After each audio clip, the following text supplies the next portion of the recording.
Hi guys, trust you all are doing amazing. In today's video, it's all about a Q&A. I asked my community members to ask me some questions. They did, and I'm going to be answering that question today. So sit back, relax, and enjoy. Number one says, how can one find clients as a first-timer without any experience? I would say that I'm not sure this person is asking this question right. However, I had done a video before now, talking about all you need to know when you start out your business, and I mentioned how to get clients as a beginner. Also, my webinar that is coming up on the 31st of May is going to cover this topic, how to get clients as a beginner. So you want to do well to attend that webinar. However, if you do not have any prior experience, please go and get experience. You need it. Number two says, most clients need proof that one has planned an event before giving one the job. How could one let the client understand that one may not have any event to show, but one is good for the job?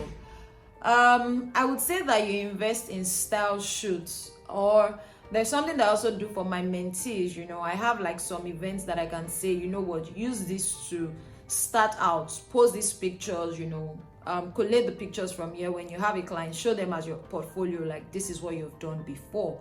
But not everybody would do that, of course, and that's perfectly okay. But you want to do yourself some good with maybe a style shoot to start out. It would help you do less convincing.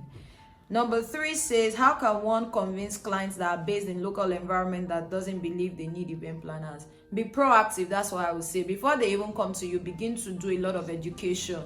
Educate people, let them know the benefits of having a planner, how much planners charge, things like that. You can also have outreaches, right? That would help you a lot.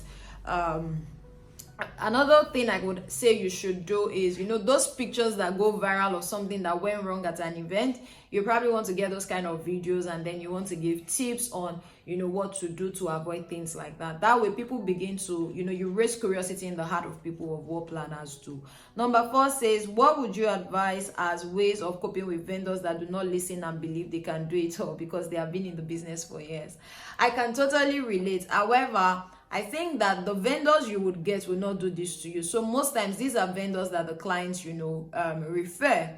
One thing I have noticed over time is approach. How do you come at these vendors? They are older and they feel like they have been in the business for years, and then you're just coming, and you have to come from the angle of we are working together as a team. So you go like, hello ma, blah blah is my name, we're working together on this project, I have some pictures, I have some ideas, I wanted to just run by you, just let me know what you think about it, and if it's something that we can pull off together. That's a better approach, because you are making them feel like they're a part of it, as against just dropping things on them. This is what we want, this is what we want. So check your approach. However, if some of them are like very adamant and they are like, you can't talk to me, I can't do business with you, you want to let your clients know. You also want to ask yourself, do I want to continue with this event? But 6 says, I worked for a client and they really appreciate the job. In fact, they went all out to broadcast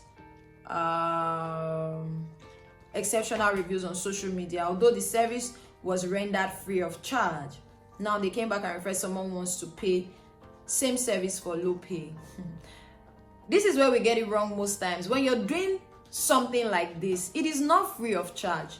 Because your client isn't paying you for it doesn't mean you are not paying the price. You're paying for data, you're paying for calls, you're going to pay your coordinators, you pay for transportation. Money is going into this thing. So what you want to do next time is, when you're doing something for free or at a discount for someone, let them know what the real cost is. This is how much I would typically charge you, but this is why I want to do it for you for free, or I want to do it for you for free. And then when they want to refer people to you as well, you tell them, oh, if you love our services, we would love that you refer people to us, but this is how much we charge. Let them know ahead of time, right? This question says, how can one manage a prospective client who wants eye service but offering to pay low? How? If you want eye service, you pay for eye service. That's the truth. If you want a Nike shoe, you pay for Nike. If not, you get a Nike. So they just have to pay. One thing you can tell your clients is, we don't compromise on quality. I'm not here to help you waste money, or I'm here to actually prevent you from wasting money and things. But if you want something that is as high as this, you want something quality, it comes at a cost, and most times it is usually very expensive. So let them know, and let them know that you will not compromise on quality. Number 7 says, from my little observation, I have noticed that vendors too many times are being served food at events and accusing fingers are being pointed to the planner. In cases like this, what can the planner do? Not a lot of vendors even know that planners get into trouble sometimes when, on this food issue. But what I say is, vendors fighting planners. The truth is, a client has paid 300 for 300 food, and then maybe, 50 extra, 100 extra. How? When vendors go, okay, they must eat. So what I always do is, at the vendors meeting, I talk about it. Vendors here, clients, will you be providing food for your vendors, and things. I try to persuade my clients, to say, okay, you have to provide food for vendors. But when they insist that they don't want to provide food for them, there's really nothing you can do. So I tell you, the vendor, ahead of time, are you okay with it, so that everybody on that day is good. Another thing that I've discovered is that because the real clients, the real vendors you speak with are not there on the event day, they probably send their supervisors and their guys, and you find these waiters eating this from this food, taking from these drinks, and then it causes a strain on the relationship between the planner and the client. So I usually appeal to these vendors to please speak with their waiters ahead of time. So yeah, that's what I do. Be proactive. Number 8, I'm a florist, and I notice that I am not being tagged whenever the planner or decorator I worked for posts the jobs I do for them. What would you say I should do in this case? And can I post the jobs and tag the planners and decorators that engage my service? I think because flower work is a part of the overall decor job, that's why you don't get tagged and things. However, you can always ask your decorators, do you mind I post this? You can also do an event. You can also take yourself doing the work, do videos of yourself, do reels and things, so that you can have that to post. But you never can tell. Just communicate with the decorators who hire you and say, do you mind I share this, and I would also give credit to you. Yeah. Number 9 says, is it necessary to wait for professional images and videos before I post on my pages, looking at the fact that some of them usually come in lately? Have you heard of reels? Have you heard of TikTok? I mean, at that time where you are waiting, just do videos, good videos, and then post these videos on your page as reels on TikTok, while you wait for professional pictures. Also, if you just have like some money, you want to probably get your own photographer who will be quick to release, these pictures to you. This other question says, can I still upload jobs I did years back due to the fact that I was unable to do so then?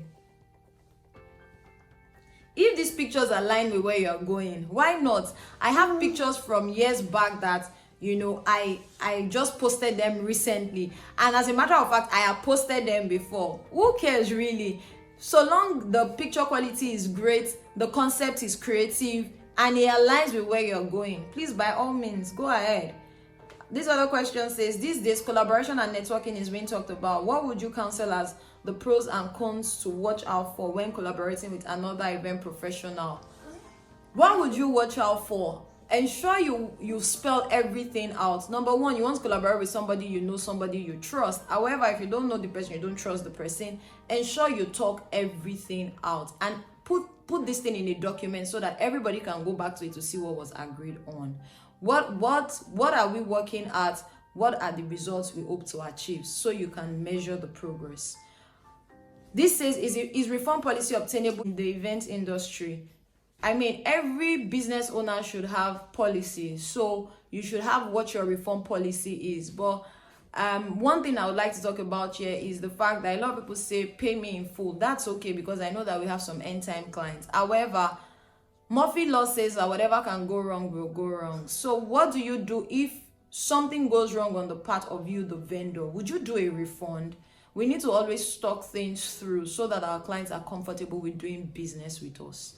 Lastly, what more can a planner bring to the table aside planning, coordinating, and ensuring the event is eventful? Are there any visible and tangible things clients and guests can see at the event? Pinterest is your friend, trust me. I always say this thing. Have you ever heard of the aha moment? Like, something that people will see and they are blown away, you need to always think of that thing. And this thing doesn't have to cost you an arm and a leg. It could just be a massive, beautiful centerpiece that you collaborate with your decorator to achieve. It could be telling a story with the menu card. It could be telling a story with the invite. Something creative, something beautiful, and you're good to go. If you watch till the end, you're the real MVP. I hope you enjoyed this video. I hope you learned something. Subscribe if you're here to subscribe. Like this video, share this video. Thank you for watching, and I'll see you in my next one. I remain your favorite girl, Adesua. Oh, bye.